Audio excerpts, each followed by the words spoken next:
नमस्कार साथियों, सृष्टि क्लासेस के ऑनलाइन सेगमेंट पर मैं नितिन शर्मा एक बार फिर आप लोगों के साथ एक नया टॉपिक लेकर हाजिर हुआ हूं और आज इस पर आप और हम मिलकर चर्चा अच्छे ढंग से करेंगे दोस्तों, क्योंकि यह हमारे समाज, हमारे देश और पूरे विश्व जिसकी बात हम कुटुंब की करते हैं कि भाई हम तो उस रास्ते पे चलने वाले लोग हैं जहां पर पूरा विश्व हमारा परिवार है। ये हम सब के लिए महत्वपूर्ण होने वाली है। परंतु दोस्तों मैं बता दूं कि इस तरह की कोरोना वायरस को लेकर बहुत सारी ऐसे वीडियो पहले आ चुकी है जिसमें जानकारी आपको अपडेट मिली होगी, परंतु यह वीडियो आपके लिए एक अलग तरह का वीडियो और बहुत ही खास रहने वाला है। इसीलिए आप मेरे साथ 5-7 मिनट तक बने रहना, आपके लिए बहुत महत्वपूर्ण होने वाला है कि आपके परिवार में किन लोगों का कब क्या ख्याल रखा जाए। क्योंकि मैं एक मेडिकल साइंस का छात्र हूं, आज भी अपने आप को मानता हूं, तो मैं इसमें एक सुदृढ़ ढंग से आपके सामने बातों को रखूंगा और बहुत ही आराम से और आसान तरीके से समझाऊंगा। तो कोरोना वायरस के बारे में आपने जरूर सुना होगा, तब तक आप इस सेशन को शेयर भी कर देना। और हमारे अगर परिवार का आप हिस्सा नहीं बने हो तो मैं हर बार गुजारिश करता हूं कि वो लाल वाला बटन दबाकर एक बार आप हमारे परिवार का हिस्सा बन जाइए। इससे थोड़ा सा हौसला आ जाता है। दोस्तों आज आप ये जो थंबनेल देख पा रहे हैं, इसमें आपने देखा होगा, सबसे बड़ी बात है कि आपने इसमें यही देखा है कि क्या फिर डराने लगा है कोरोना वायरस, कितना सावधान रहने की जरूरत है और कितना सावधान नहीं रहने की जरूरत है, हम इस पे चर्चा करते हैं। दोस्तों सबसे पहले आप लोगों ने ऐसी बहुत सारी वेबसाइट देखी होगी या आपने अलग अलग आज सुबह के अखबार पेपर में देखा होगा, कल के देखा होगा, क्योंकि 19 और 18 तारीख के आसपास लगभग हर जगह ये अपडेट होने लगा था। फिर डराने लगा कोरोना वायरस, इन 4 राज्यों में तेजी से वापसी कर रहा कोरोना। जानिए सब वेरिएंट पर क्या कह रहा है। ये आज तक वालों की थी। अब दूसरा देखो, इंडिया टुडे क्या कह रहा है, new corona virus variant JN1 है ना detected, how worried should you be, है ना, आपको कितना चिंतित होना चाहिए, इसके बारे में क्या क्या सावधानियां रखनी चाहिए। तो दोस्तों इस पर हम बिल्कुल तसल्ली से चर्चा बतियाएंगे, आप बस मेरे साथ बने रहना। ऐसे ही सेशन में ANI हमारे देश की सबसे बड़ी न्यूज एजेंसी है, इनका ट्वीट आया और इन्होंने जिसका वास्ता दिया वो वास्ता दिया है साहब। इन्होंने ये कहा है कि ministry of health and family welfare के हिसाब से ये सारे आंकड़े दे रखे, आपको इनमें नहीं फंसना है। मोटा माटी इन्होंने क्या कहा, ये कह रहे हैं Kerala reported 300 new active cases of covid, 3 death हो चुकी है 20 दिसंबर यानी 20 दिसंबर तक, एज पर ministry of health and family welfare, यानी हमारे देश का जो स्वास्थ्य एवं परिवार जो मंत्रालय है उसके हिसाब से। The total number of active cases of कोविड-19 यानी कि 2669 टोटल, ये दिसंबर 21 की बात कर रहे हैं और आज दिसंबर 21 ही है, 9:15 बजे का ट्वीट है दोस्तों ये। अब हम थोड़ा सा और आगे देखते हैं क्या है कहानी इसकी, इसके बारे में हम देखते हैं। देश में कोरोना के JN1 वेरिएंट, ये एक तरह का ओमिक्रॉन का ही वेरिएंट है दोस्तों। मैं आपको बता दूं, ओमिक्रॉन इससे पहले एक वेरिएंट आया था। अब ये वेरिएंट क्या होता है, जब कोई वायरस होता है तो मैं बहुत ही आपको बताता हूं कि एक वायरस कुछ इस तरह का है, एक वायरस कुछ इस तरह का है और उसका वेरिएशन इस तरह से। ये किसी बंदे के अंदर एंट्री कर गया, जब इस बंदे से किसी दूसरे बंदे में ये एंट्री करता है, मान लो ये किसी इसमें कर गया, तो इस बार ये शायद फैलते फैलते फैलते फैलते इस तरह से ये कुछ इस तरह का हो जाएगा। आपको सर ये बात सही है, इसमें वेरिएशंस आने लग गए, क्योंकि जो पहले इसकी स्ट्रक्चर थी अब ये कुछ और हो गई है। जो मेडिसिन बनी थी पहले, अगर हम बात करें, या कोई दवाई खा रहा है आदमी या वैक्सीन खा रहा है तो वो इस पे अटैक कर रहा है, वो मेडिसिन इसके हिसाब से बनी थी, इसके हिसाब से तो नहीं बनी। इसीलिए वेरिएंट जो होते हैं ना वो ज्यादा खतरनाक होते हैं। आपने देखा होगा जब आपने 20 के अंदर जब आप लॉकडाउन में आए थे उस वक्त ऐसा हुआ था। तो आप लोगों को कहने का मतलब ये कि वेरिएशंस ये होता है। तो ये JN1 कोई नया वेरिएंट आ चुका है कोविड का, के मामले बढ़ रहे। वर्ल्ड हेल्थ ऑर्गेनाइजेशन किसकी बात कर रहा है, ये WHO की बात कर रहा है, ने इसे पब्लिक इमरजेंसी का मामला नहीं बताया। कोई इसमें खास टेंशन वाली जरूरत नहीं है जिसमें आप कुछ पब्लिक इमरजेंसी लगा दी जाए, लेकिन सभी देशों को इस पर निगरानी बनाए रखने को कहा है। चंडीगढ़ और कर्नाटका में इसके केस धीरे धीरे बढ़ रहे हैं। अगला देखो दोस्तों क्या है इसका सीन, देखो 20 दिसंबर की अगर बात करें तो 20 दिसंबर की कल तक की मैं बात बता रहा हूं दोस्तों आपको, पूरे देश में अब तक JN1 वेरिएंट के कुल 21 केस सामने आए हैं, जिनमें से 19 मामले गोवा से आए हैं, अकेले गोवा से 19 है। इसके अलावा एक मामला केरल से और एक गोवा महाराष्ट्र की सीमा के पास का है। केरल में कोरोना के 300 से ज्यादा नए मामले मैंने आपको बता ही दिया था, 3 लोगों की डेथ भी हो चुकी है। पूरे देश में कोरोना के कुल 2669 केसेस चल रहे हैं। ये एक्टिव केसेज हैं, हालांकि इनको अभी आइसोलेट कर दिया गया है। आइसोलेट का मतलब उन्हें किसी एक जगह पे घर में ही बंद कर दिया जाता है ताकि वो और लोगों के संपर्क में ना आए। अब अगला देखो, कॉमन सिम्टम क्या होते। कई बार आपको लगता होगा कि आखिरकार इसका पता कैसे चलता है कि JN1 घुस गया है। तो मैं आपको जो अभी लक्षण बताने जा रहा हूं दोस्तों, ये हर किसी आदमी में कॉमन नजर आते हैं। आप में, मुझ में, अगर आपको खांसी जुकाम बुखार है तो भी यही है और यही JN1 के होते हैं। तो डिफरेंशिएट कैसे करेंगे इसके बारे में मैं आपको बताऊंगा। पहले देख लो, खांसी, लगातार खांसी होना एक सामान्य लक्षण हो सकता है।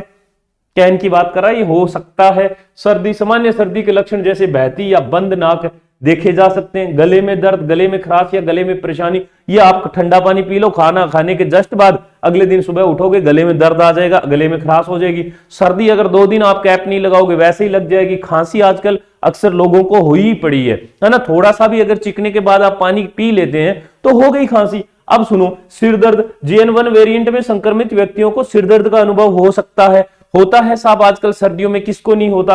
दस्त, गैस्ट्रो इंटेस्टिनाइल लक्षण जैसे दस्त, ये क्या कह रहा है कि गैस्ट्रो यानी पेट से संबंधित आपके लक्षण कुछ भी दिखाई दे सकते हैं, जैसे दस्त का हो जाना, डायरिया हो सकते हैं। हल्की सांस फूलना, कुछ व्यक्तियों को कभी कभी हल्की सांस फूलने का भी अनुभव हो सकता है। देखो दोस्तों, ये सारे के सारे बहुत ही सामान्य लक्षण होते हैं। नॉर्मल वायरस में भी यही होते हैं लक्षण और यही JN1 में होते हैं। इन अगर सभी को आप नोट डाउन करोगे तो आप चिंता में आ जाओगे, इसीलिए कभी गूगल नहीं करना चाहिए। मैं आखिर में इस टॉपिक पर भी आऊंगा, इसीलिए मैं शुरू में कहा था कि आप मेरे साथ बने रहना। आपको लास्ट में जाकर मैं इसके बारे में ठीक ढंग से बताऊंगा कि आखिरकार किस तरह से हमें चीजों को अपने नजरिए से देखना चाहिए और जो जिसका काम उसी को साजे उसके पास पहुंचना चाहिए। ये बहुत नॉर्मल लक्षण है। अगर इनमें से कोई आपको लक्षण नजर आते हैं तो दोस्तों सबसे पहले आपका काम बनता है कि आप अपने नजदीकी किसी डॉक्टर की सलाह जरूर लेवें और सीधा जाएं और उनसे विमर्श जरूर करें। अब देखो, सबसे ज्यादा खास जरूरत किसको है? People who need to be extra cautious, है ना। ये कह रहे हैं ज्यादा किसको जरूरत है, जिसमें ये बहुत ज्यादा चिंता की या फिर उनको अगर कहें कि भाई बचाव की सबसे ज्यादा जरूरत किसको है? गंभीर बीमारी के जोखिम कारक बुजुर्गों और कमजोर प्रतिरक्षा वाले। यानी कि गंभीर बीमारी क्या होती है, जैसे आप लोगों ने सुना होगा कि भैया उसने तो बाईपास करवा रखी है, ठीक बात है, ये ऐसा भी सुना होगा। या फिर उसके तो स्टंट डले हुए, छल्ले डले हुए हैं हार्ट में, आपने ये भी सुना होगा। तीसरा आपने सुना होगा कि उसको डायबिटिक है, शुगर हो गया है ना। तो आप इसमें ये डायबिटीज वालों में भी इनमें ये गंभीर ही बीमारियों में आते हैं। यानी कि कोई ऐसी बीमारी जो क्रोनिक है, ठीक होने वाले में नहीं है, उसकी लगातार दवाइयां चल रही है। अगर उस आदमी के ये लक्षण नजर आ रहे हैं तो आपका पहला फर्ज बनता है क्या कि अगर कोई ये बुजुर्ग है, मान लो इन बुजुर्ग के क्या है, बाईपास करवाई हुई है और बाईपास है और साथ में मान लो इनके शुगर भी है यानी डायबिटीज है ना। तो आप अगर ये डायबिटीज की बात करोगे तो ये 2 अगर इनको है तो आपके सामने जो मैंने लक्षण बताए अगर वो भी इनमें नजर आ रहे हैं तो सीधा साधा आप अपने नजदीकी किसी भी फिजिशियन के पास जाओ या जहां से इनका ट्रीटमेंट चल रहा है उस डॉक्टर से एक बार कंसल्ट कर लो। या कमजोर प्रतिरक्षा का मतलब क्या हुआ? इम्यून सिस्टम जिनका कमजोर होता है दोस्तों, उस इंसान को बहुत जल्दी डॉक्टर के पास चला जाना चाहिए।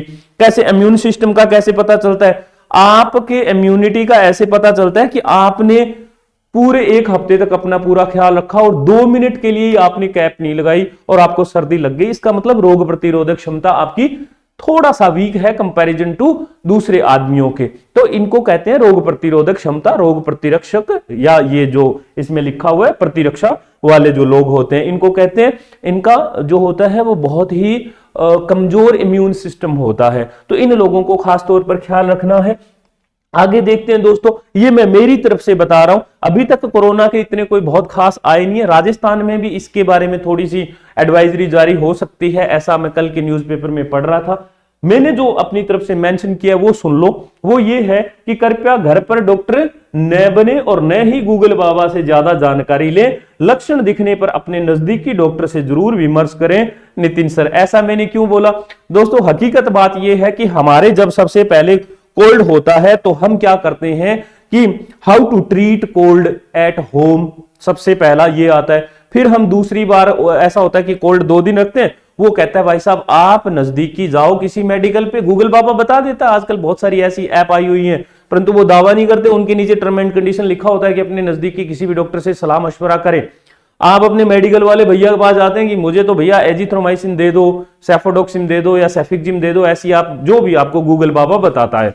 या फिर आप क्या करते हैं, काढ़ा पीते हैं, तो काढ़ा भी तो बेजी के यहां से जाके आप लेके आ सकते हो, जो देसी आयुर्वेदा जो मतलब जिन्होंने डिग्री किया होता है, उनका मुकाबला हम कभी नहीं कर पाते।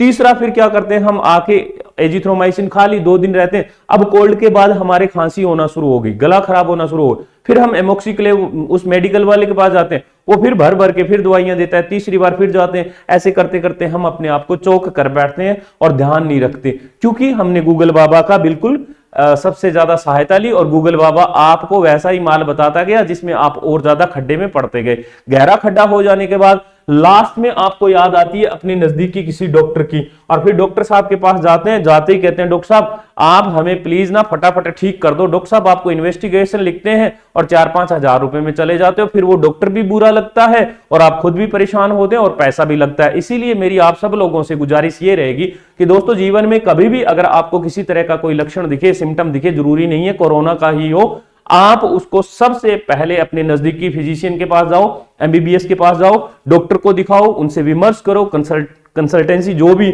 उनके साथ बैठ के आपकी रहती है उस पर आप उनका अनुसरण करो, और बाद में आप ठीक ढंग से दवाइयां खा के स्वस्थ रहो। और आगे आने वाली जो भयंकर सर्दी है, मैं इसके लिए दुआ करता हूं कि आप सब लोग ठीक रहें, स्वस्थ रहें, आपका परिवार स्वस्थ रहे। इसी के साथ आप मुझे इजाजत दे दीजिएगा, और आपको ये हमारा चैनल जो है ये सब्सक्राइब करना है। अगर आपने हमारा अभी तक टेलीग्राम चैनल ज्वाइन नहीं किया है तो दोस्तों सृष्टि क्लासेस नौहर के नाम से है, सृष्टि क्लासेस नौहर के नाम से, बिना किसी स्पेस के, ये हमारा लोगो आपको नजर आ जाएगा, आप इस लोगों के साथ है वहां पर ज्वाइन कर सकते हैं। बहुत बहुत शुक्रिया, बहुत बहुत धन्यवाद।